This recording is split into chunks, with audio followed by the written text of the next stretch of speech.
Who is Allah? Allah subhanahu wa ta'ala is the creator of the universe, the king of everyone, and the Lord of everything. He is the only one who deserves to be worshipped. He manages the affairs of all kingdoms.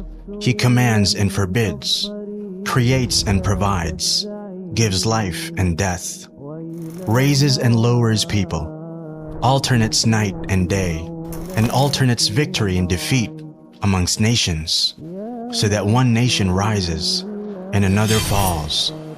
Only Allah's commands and decree are carried out throughout the heavens and the earth, deep in the oceans and in the skies, and throughout the entire universe.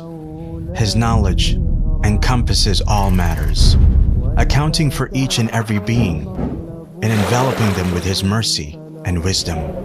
He hears all voices in their different languages and with their varied requests and pleas. One voice does not distract Him from hearing another, nor do their innumerable pleas confuse Him. The pleading of the needy beggars knocking at His door does not aggravate Him, nor do their questions annoy Him. He sees all things, the visible and invisible. He sees the black ant crawling across a solid black rock in a pitch-dark night. No matters are hidden from Him, nor are secrets withheld from Him. He has knowledge of all that has occurred and all which has yet to occur. Everyone in the heavens and the earth beseech Him for their needs. Every day, He attends to His creation. He forgives sins, eases difficulties, and relieves distress. He mends the broken, enriches the poor, teaches the ignorant, guides the astray, directs the confused, and helps the desperate. He frees the captive, feeds the hungry, clothes the naked, and cures the sick. He accepts the repentance of the one who repents and rewards the one who does good. He aids the oppressed and humbles the tyrant. He conceals faults and calms fears. He does not sleep, nor sleep benefit Him. The deeds of the night ascend to Him before those of the day, and the deeds of the day before those of the night. Light is His veil. If He were to lift His veil in this world, the splendor of His face would burn all of His creation. What He possesses is not diminished by what He gives, for His right hand always remains full. On the day of judgment, the whole earth will be enclosed in a single grip of His hand, and all the heavens will be rolled up in His right hand. Then He will shake them and say, I am the King. I am the King. It is I who created the world out of nothingness, and I who will return it to how it was. No sin is too great for Him to forgive. No request too great for Him to fulfill. We're all in His heavens and on His earth. From the beginning to the end of His creation, mankind and jinn alike were to be as pious as the most pious amongst them. This would not increase His sovereignty in the slightest.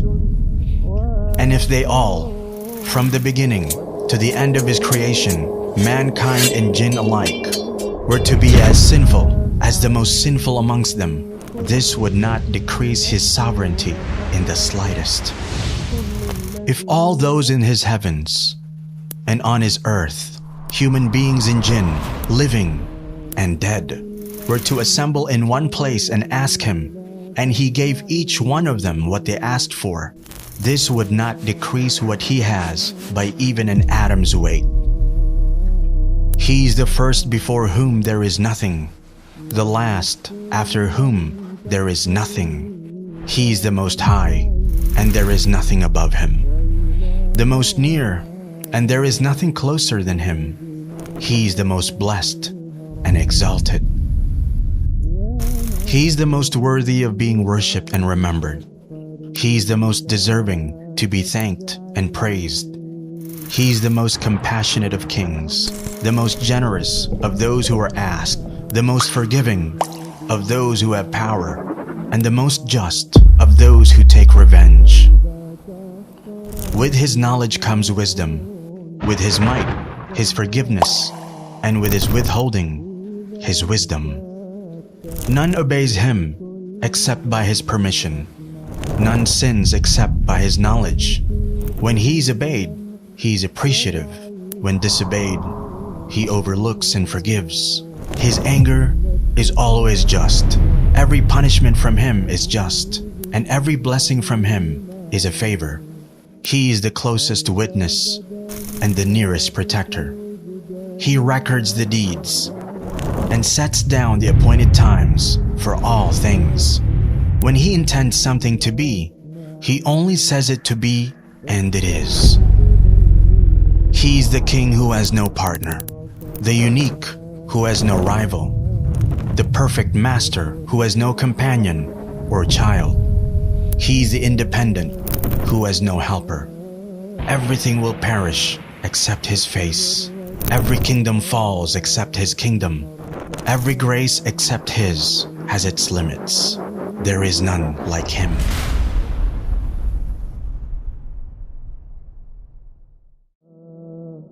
يكن الرجاء لك مرتعا فيه ارتعي